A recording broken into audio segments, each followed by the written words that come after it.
Você está no canal Eu Estudo a Lição com o pastor Samuel Camilo. Hoje é segunda-feira, dia 13 de maio de 2024.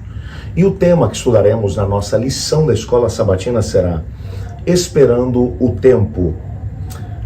Existem alguns textos que servem como base para o nosso estudo, mas eu gostaria de utilizar aqui Apocalipse 1, verso 7. Te desafio depois em casa a ler os demais textos.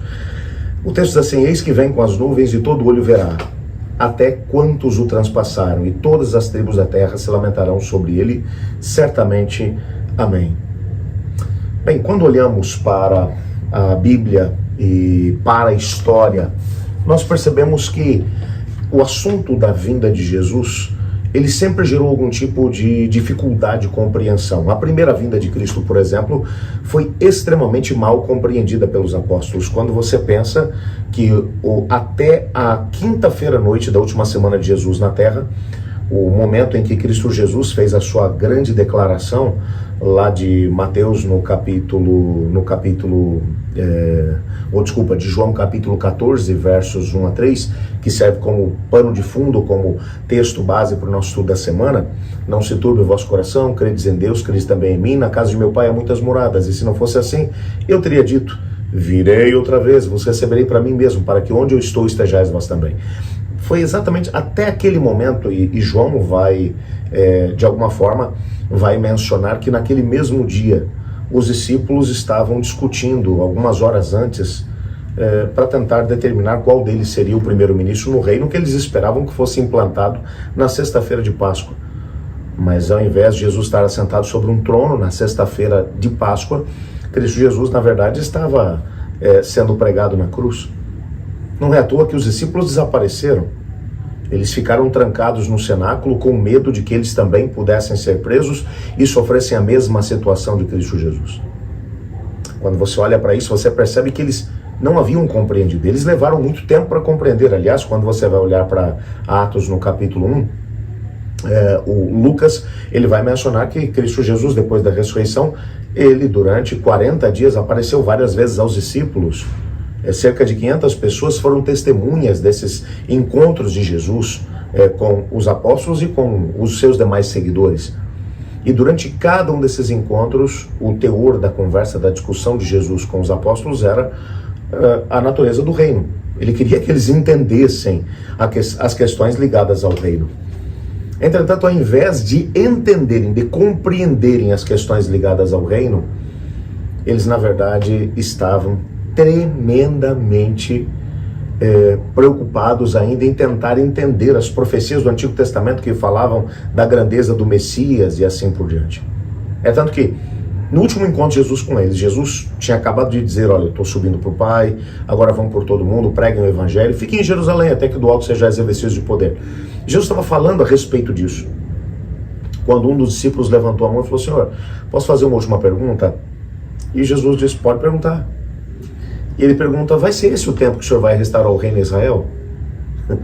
Veja, Jesus tinha passado 3 anos e meio junto com eles falando da natureza do reino. Agora, depois da ressurreição, durante 40 dias, ele foi aparecendo várias vezes a eles falando da natureza do reino. Um reino espiritual, um reino inaugurado na vida do indivíduo quando ele aceita Jesus como Senhor e Salvador.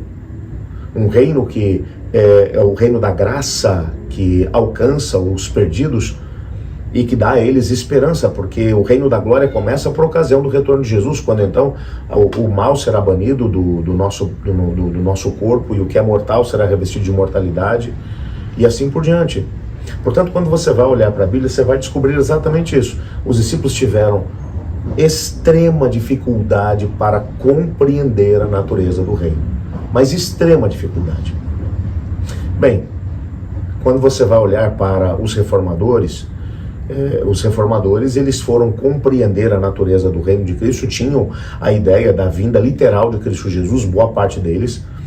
Entretanto, vários pregadores do século XIX começaram a espiritualizar a questão da segunda vinda de Jesus. E começaram a mencionar que a segunda vinda de Cristo, na verdade, ela não é tão literal quanto as pessoas mencionam, mas que haveriam alguns eventos que marcariam o início dos 1000 anos de paz na Terra.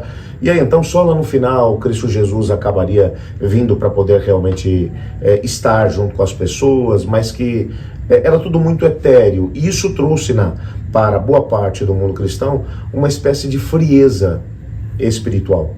As igrejas reformadas estavam vivendo uma apatia, uma frieza tão grande, parece que não havia aquela expectativa em relação à questão do retorno de Cristo Jesus.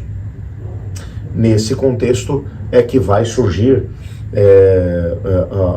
o movimento de avivamento através do movimento milerita, trazendo de novo à tona essa mesma pregação, essa mesma mensagem. Entretanto, alguma coisa que a gente precisa compreender é que eu achei fantástica uma citação que vai aparecer no nosso guia de estudos, de um dos nossos pioneiros.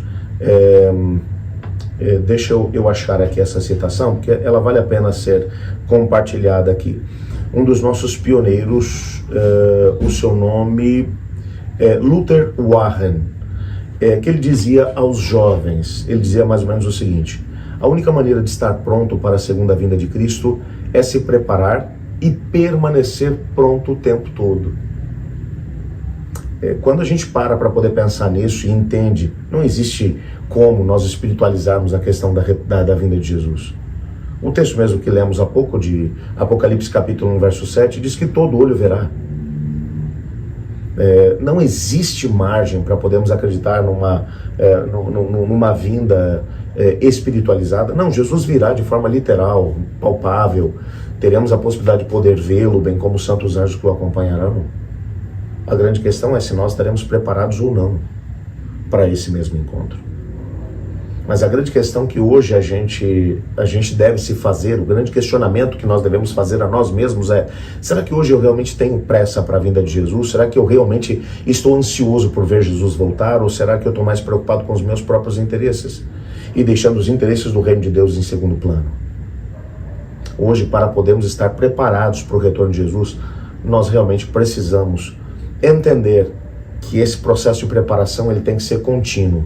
Temos que nos preparar e nos manter preparados.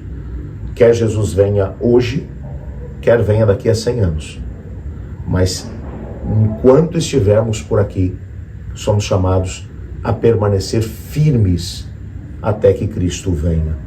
Amanhã nós vamos aprofundar um pouco mais no nosso estudo e o tema que estudaremos será Guilherme Miller e a Bíblia. Eu gostaria de orar pedindo a Deus para que Ele colocasse no nosso coração esse desejo ardente pelo retorno de Jesus. Você não quer se unir a mim? Senhor Deus, amado Pai, neste momento colocamos nossa vida em Tuas mãos, pedindo que o Senhor nos dê urgência pelo retorno de Jesus e também nos ajude a estar preparados para Ele. Me lembro também, Pai, de orar pelos nossos queridos irmãos lá no Rio Grande do Sul. Estão enfrentando uma cheia sem precedentes, muitas casas, cidades, municípios alagados, muita gente que perdeu tudo, inclusive muitos dos nossos irmãos. Não permita que eles também percam a fé. Ajuda-nos a podermos olhar para essas circunstâncias e nos prepararmos para muito em breve nos encontrar com Jesus. Pois é no nome dele que nós oramos. Amém. Eu estudo a lição. E você?